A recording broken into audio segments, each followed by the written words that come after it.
Righty guys, welcome back to the GPA podcast. I'm here with Steve Furlonger. I hope I've pronounced that correct. Yes, indeed, yep. And mate, thank you so much for joining me. No problem. Today we're going to talk about all things speed using the ground, which is your specialty and your niche. So do you mind telling the audience that don't know you how you got into this and what basically led you down this journey? Okay, well from a ground reaction force standpoint, it was over a decade ago that I started measuring forces through the ground. The systems that we had there were very limited, so we were measuring force mainly in one direction, vertical force, the ability to kind of rise and tilt the body. So that was where it started. I mean, I've been in the golf business now for 27 years, so been a manager, then went into coaching, loved coaching, and then really developed my coaching and developed my knowledge. I joined the UK PGA, where I'm now a full-time coach. But my specialisation is forces, ground reaction forces.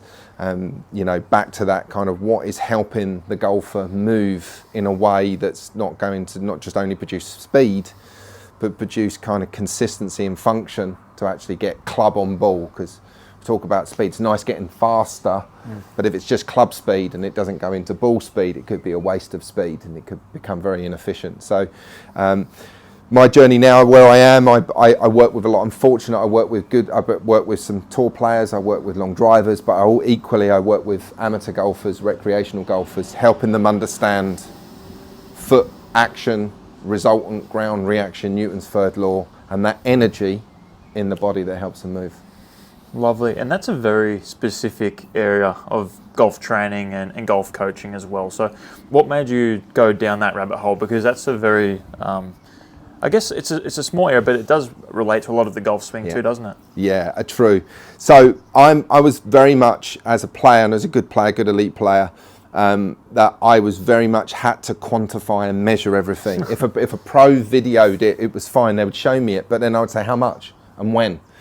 And so I'm very detailed, and that's me. It's the way my brain works. So I need to see, I need to feel, and kind of learn for all of those kind of learning styles. But I needed to have data.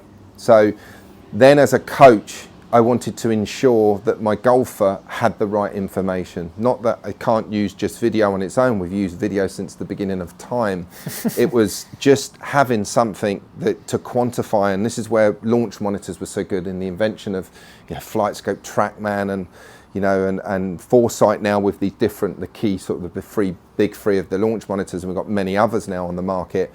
That they gave us impact data. They gave us what the club was doing to the ball and what the ball did as a result of the club. So then we could say to the player, well, your path is there and your face is there. And then you could say, we need to get the face a little bit more closed or a little bit more open relative to the path. So you had an immediate number, you could quantify something immediate, validate it to the player. And measuring ground, I was just always interested in ground reaction forces, because when I reached out, who has now become one of my best friends, Lee Cox, many years ago, I mean, God, nearly 10 years ago, that was the first conversation was around, I just love watching long drivers, and Joe Miller was the one, their feet are springing off the ground. Because as a kid, I was told, quote, quiet feet work a treat. Keep your feet still, swing with balance, swing slower, all of this stuff. And, distance always fascinated me, but when I looked at the fastest on the planet, the feet were all over the place. It's like chaos. So then if they're doing that, then there must be obviously some energy in the system of doing it. There's an intent. They ain't trying to hit as hard as possible and trying to move their body as fast as possible. But they're then obviously through that, then the forces that they're generating, muscular force and ground reaction force and handle force, the forces then are given them those, aid in those motions, which we know they do a lot more of, aggressively faster. And more importantly, they time it. So they time it correct. So back to the measuring thing. Measure, I didn't want to guess anymore, I wanted to measure. I always wanted somebody to give me actuals. So back to my clients was to give them the actuals, and more importantly, the timings of those actuals. When are they doing it, how they're moving, and when they're moving.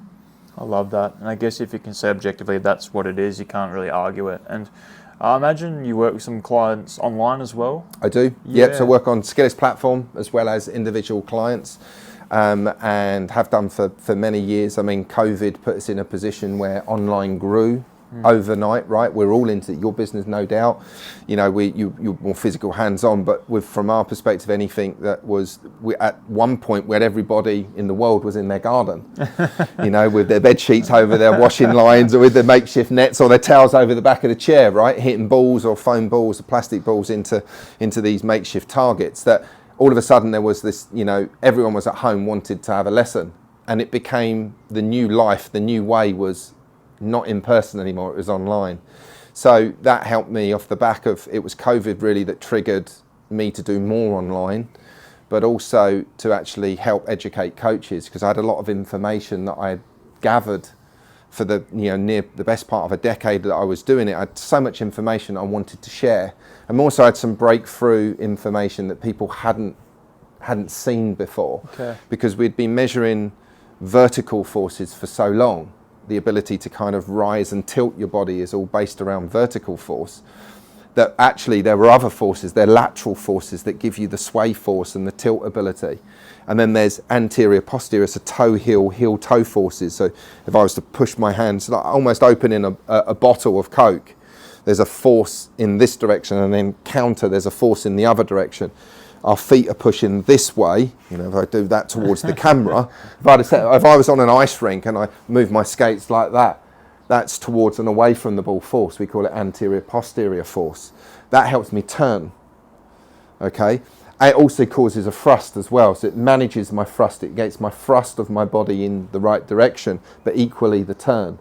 So we had these extra forces that through force plate technology and the evolution of technology from one dimension into 3 dimensions of force measuring, that we then had the forces and the torque, we could and calculated torques that actually aid motion. So it was like in COVID, I've got the chance to spread the word.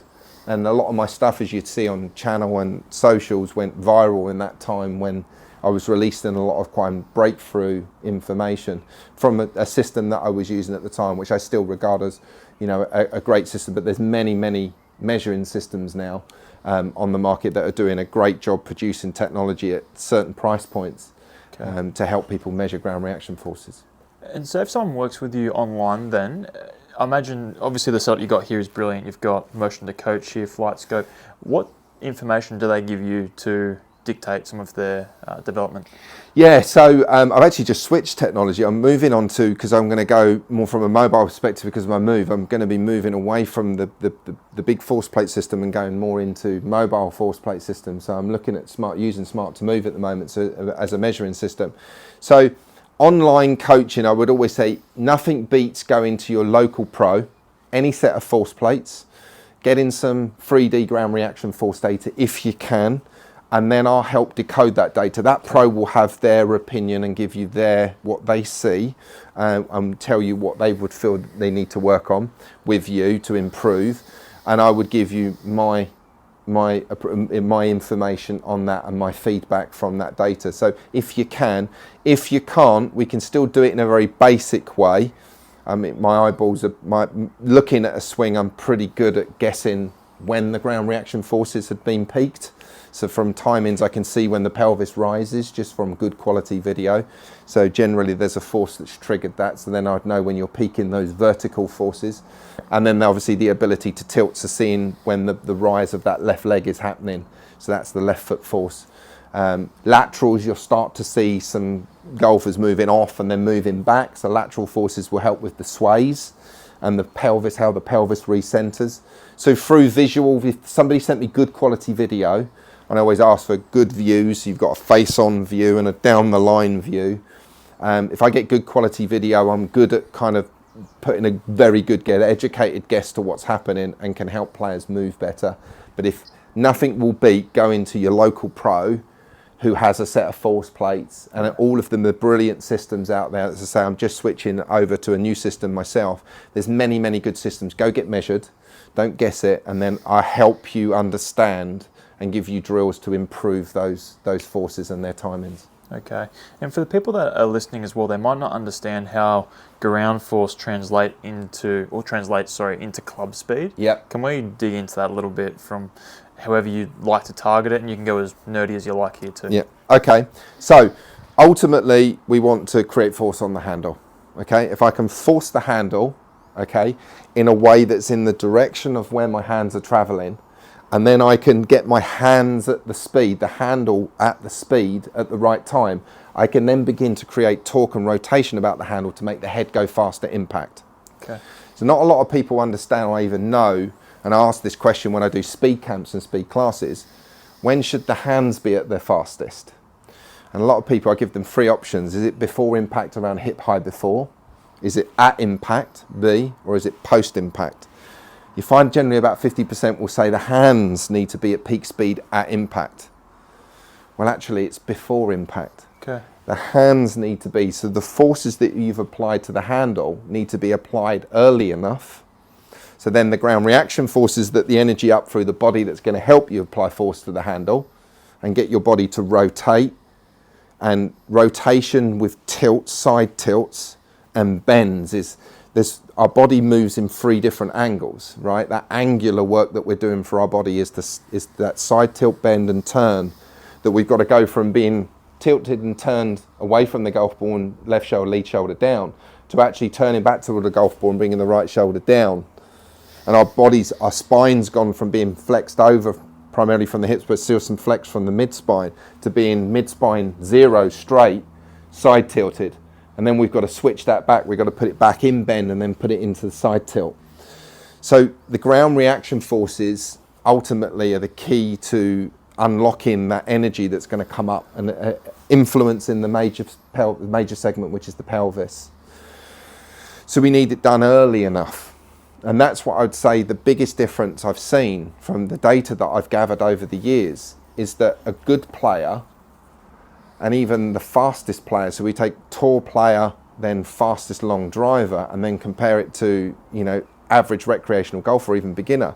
The long driver moves off the ball with their centre of mass as a weight shift, let's say, away from the ball, the same amount, but the long driver has done it in a fraction of the time that the recreational golfer. The tall player is different because the long driver's going all out speed. Tall players go in for a blend because they're hitting knockdown shots, they're hitting reduced distance shots. So they've got to get the blend right. So this is 2 different. So from my perspective, going back to the question, the fastest on the player not only create more force, not necessarily it's the amount of force, it's the timing of the forces. Okay. So to get to an extended through mid-spine, side tilted over, high hand, long swing, shaft pointing down their back at the golf ball, they must have applied force very early in the backswing. So there's a shift across really early. And then there's a rise and unweighting that's done much earlier. So they're lighter and more stretched at the top and ready to come down and explode downward and load the ground really quickly. So it would be working on the timings of your forces and getting it done earlier. That would be the biggest thing that I would want to, and that would be the best advice I could give somebody that wants to help create more speed. And if using ground reaction forces as a force to aid it, time it better. And we can go into that. I can give you some good drills that help with timings of it. Of course. Let's get into that. Following the podcast, that would be unreal. Yeah. And can we just discuss as well lead foot vertical force as well? And Yep. I've listened to you talk about early extension and some data around that. Do you Yep. mind digging into that a little bit, please? So lead foot vertical force. So effectively we're going from being kind of trail side loaded, more force under the trail foot, to actually both feet getting quite light at the top, but the right foot would still be heavier relative to the left foot, but both feet are getting lighter. And then we drive that force downwards, forwards, and slightly outwards. So it's not straight down, they're somewhat towards you and somewhat towards target. So I say around, if your lead foot was standing on a clock, you're pushing towards that kind of 11 o'clock, anything between 10:30 to 11, but 11 o'clock's a good reference point that your foot's pushing towards 11. So that's not only down, it's forwards and slightly outwards. Then that would get that ground, Newton's third law, that ground reaction force to come back up, away from the target and away from the ball. So it's kind of an up and around motion that will create in that energy will help that leg extend and that hip rise as the pelvis, actually the whole pelvis unit rotates. So it's that force goes from top of backswing, where you just start down when you're going to be at your lightest because you're at peak acceleration down, to very quickly becoming the heaviest with more force under the left foot. So vertically, if you're creating more than like 170% as a percentage of your body weight, and the long drivers create over 200, so you take a long driver, they're big people, right? So if, say they're 100 kilos, they're creating 200 kilos of force, going from creating less than their body weight at the start down because they're light, they're in acceleration down, they're almost in free fall, to actually getting 2 times their body weight, 2 times their body weight into the ground. And that's primarily under the left foot. As much as 70% will come from your total force downwards vertically, will come from the left side, the lead side. It's really interesting, and a lot of people probably listening to this are thinking that's a huge amount of force, and it is. And I guess me being a physio, I work with a number of clients that are trying to get faster. Do you have clients that you're working with, and are you, I guess, leading them to physical training, or do you have certain exercises that you like to prescribe to your clients too? So I try and stay away from the exercise because I'm no expert in that. Although I'm good at mechanics and biomechanics, understanding the motion of the body, I'm good at that. I like to put people to the right people. So I've got different personal trainers that I would recommend, people that I know from the area as well. Some come in with their own trainers. So I would say, okay, well, if you're able to get better at kind of, if I see their lateral forces, their side to side, their ability to sway and tilt is out of sync, i.e. the timings of it are out, I would then say maybe some lateral kind of side stepping movements will help that and getting them done. So you're doing your side steps before the club moves. So your step drills would be what I would prescribe with a golf club. Yeah. Then I would say, okay, well, with your trainer, or even with your physio, whoever's working at opening up your body and getting you moving better and extending your range of motion, actually your trainer that's helping you move, I would like you to kind of be doing some, maybe look at side glides, etc. But I would always want that expert to prescribe that motion, and I link with anyone. I'm not exclusive to anyone in particular, but I'm happy to deal with anyone with helping. I would just tell them the force is this amount and the timings are off. They're out of time. They're at the wrong time or interval in the swing. Therefore, if you could do something to help with that, and like say those side gliding motions is one of the best motion that you can do actually from a lateral perspective. Okay, no, that's lovely, and I appreciate how you've got your niche and you don't go outside of that. I know a lot of golf coaches and even some trainers will try and do the golf coach's job and vice versa, and some people try and fit clubs and give lessons and do the fitness stuff, but it's tricky. But with you and your speed training, we discussed before the podcast about a system almost that you have. Yep. Do you mind discussing how that system works for the audience? Yeah, and I think that this is where I've kind of learned a lot, and I will credit a lot of this down to Lee Cox, who's one of my best friends and arguably the speed guru, the most successful, decorated from success coach on the planet here, with long drives for Joe Miller and Martin Borgmeyer championships. That I like to think of speed being, more importantly, it's got to be sustainable speed. So when you're gaining the amount that you can maintain and keep for a prolonged period to learn to impact the golf ball. Yeah. And it's also done responsibly, so you're not going to cause injury or cause any, because people jump around too much. So then the responsibility, being responsible with your training would mean the right intervals, the right amount per week. So there would always be rest days. I wouldn't want anyone doing more than 3 sessions a week with a day off of speed training in between. And more likely it would just be 2 sessions to start with for a period of time. That when you do speed, it is maximum intent. There's no technical involvement trying to change your swing during that time. You're just trying to move body and club faster. That you do it for maybe 5-10 minutes to start with, let the body start to adapt to moving quicker, that it doesn't break down quickly, and then you gradually increase that to 20 minutes. And like I say, over a period of time, it may go from 1-2 sessions per week up to 3 sessions per week. So that's being responsible, making sure the body grows and gets stronger and gets better at moving. Sustaining it is so important, because I see big jumps of speed, and then what happens is they can't sustain that speed, so then it drops back. The problem the brain has then is that if the speed is changing, the brain cannot organise itself to impact the golf ball. So if you came to me, you're 115, I'd kind of say, okay, well, we're going to get to 117 first. There'd be a series of mechanical changes that I would want to do with you. We'd introduce them bit by bit. One change, maybe no more than 2 at a time. One change to try and get the speed up to the most relevant one to get to 117. I'd want you to hold 117 for a period of sessions. And then I'd want your brain would start to self-organise to get sweet spot of club into sweet spot of ball, back of ball. So then that 117 then becomes, instead of club, becomes 117 that you can pass on to ball. Okay. So we go club speed, a manageable amount, learn to impact it, ball speed. Hold the ball speed, move the club speed needle again. Club speed goes up, we go from 117 to 119. Then get it into ball speed, get it out the centre of the face. Then we might go up to 120, 121. We may jump a little bit more to start with because there's always low-hanging fruit. The rest of it takes a long time because it's actual movements that take periods of time to do, and there might be physical conditioning that's required and strength training to do it.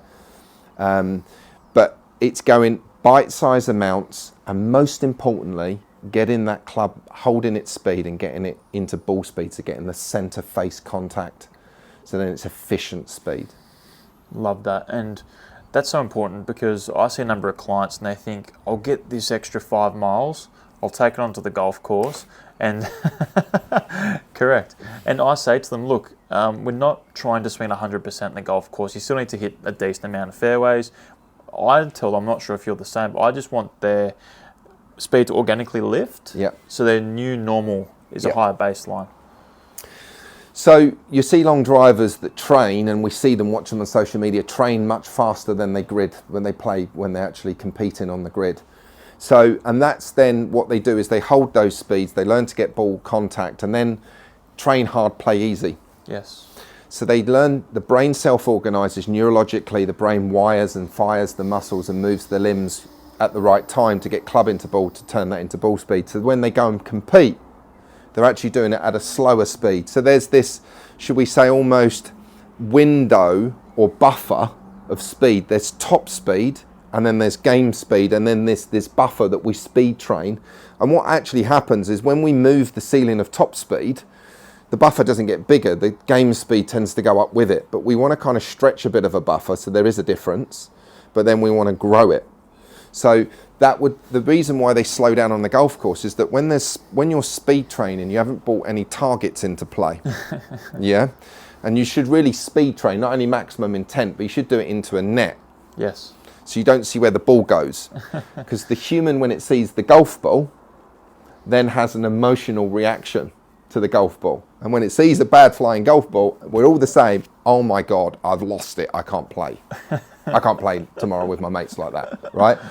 And that's what happens. So then they haven't got this sustainable effect. So they're not actually holding it. They're dropping back down, and it's like, oh, I can't play golf anymore. I'm going to go back, and then they give up. Yeah. So once you hold your speed, you get it into ball speed. You then got to release your target. Yeah. So then it becomes. So we go from mechanical, a bit of mechanics into speed, passing it on to going faster without any target there. Then we introduce target. Then with that increased ball speed, because we're getting centered contact, we can then manage flight. We've got to learn to manage flight first before we go to the golf course with it. Because if we go to this golf course with this new speed and this new curve, which it could be, yeah, because the face is definitely being orientated differently when it's moving faster, that we got this big slice. You can actually manage a slice because you could aim it. As long as the golf course allows it, you could aim it. Not saying that you want slice because it's a glancing blow. But if you've got ball flight at the right time, you introduce ball flight, the human will then self-organise and start to then manage that ball flight. And then when you can manage it, you've got the confidence to apply it to the golf course. Because that over there behind me here, that is a random field of battle. It's totally random. We only take, and this is crazy with golf training, right? We're in this, and don't get me wrong, this is my environment, my laboratory here. This clinical laboratory is nothing like that random chaos that goes on out there.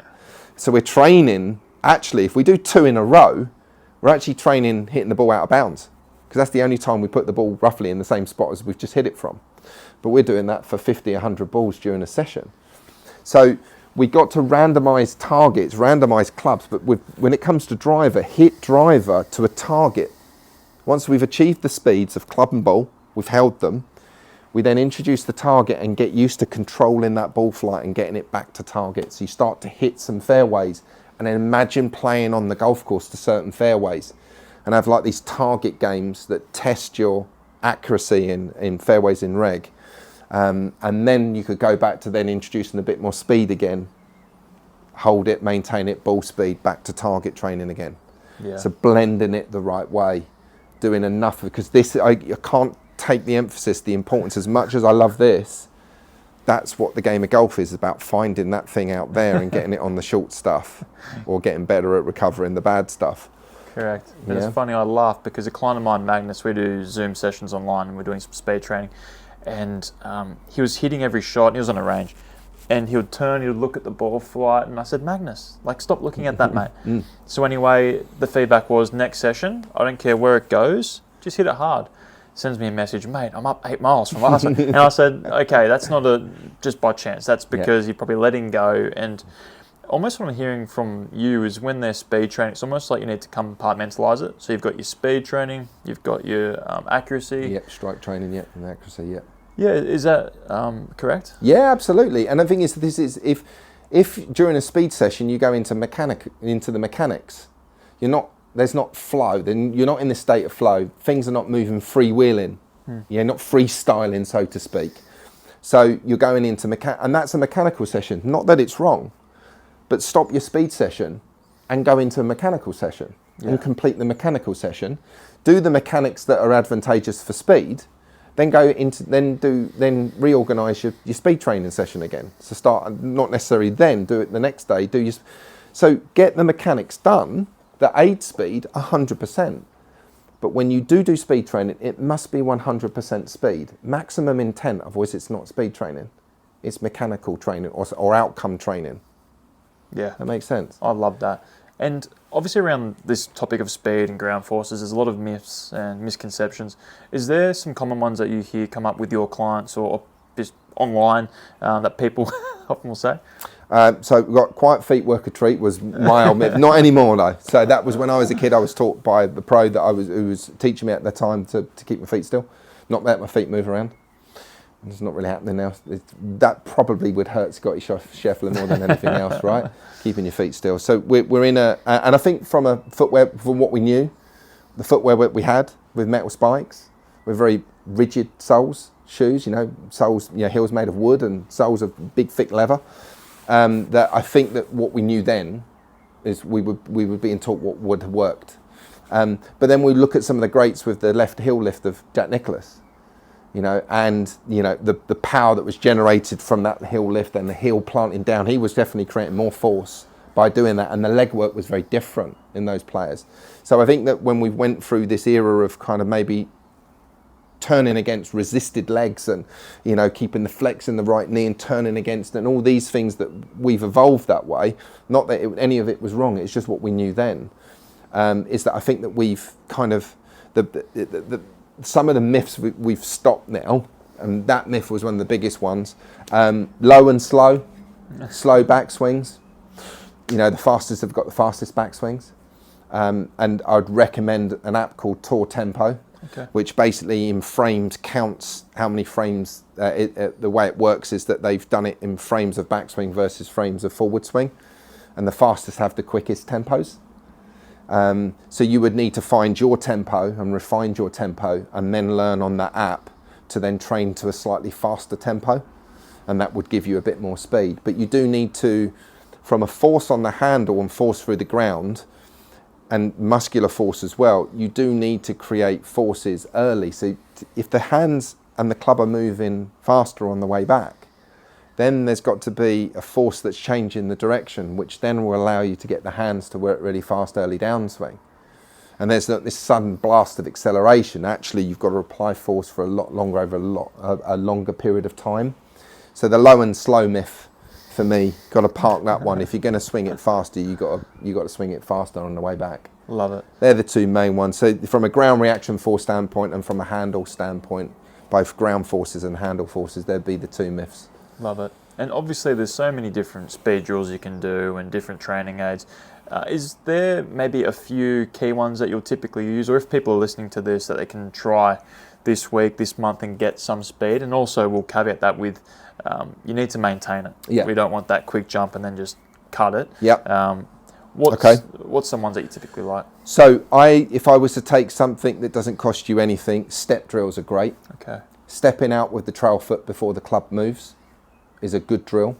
So, and I'd even influence the club more so that the club would be forwards, in slightly forwards of impact position, and you step over to the right and take that club then away.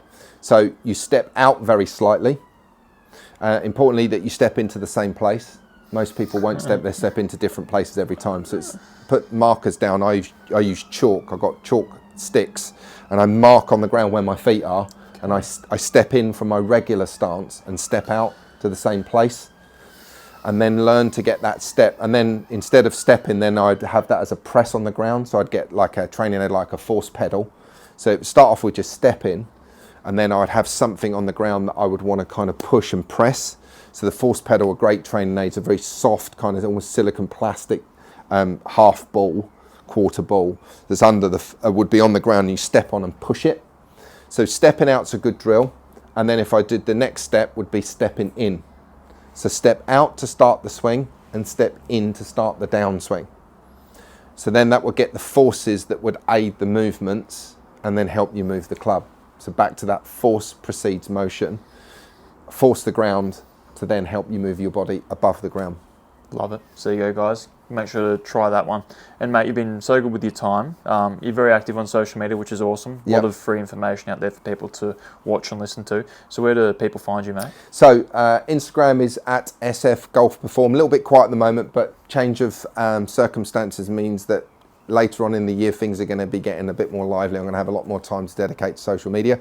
I'm Steve Furlonger Golf Performance on YouTube as well as the video where all my videos are hosted. So mainly Instagram and YouTube are my kind of main two handles if you're going to follow me and find out learn a bit more about ground reaction forces. Love it. There you go, guys. Make sure to follow Steve to learn more about the ground and getting quicker. And mate, thank you for your time. Thank you. Appreciate it.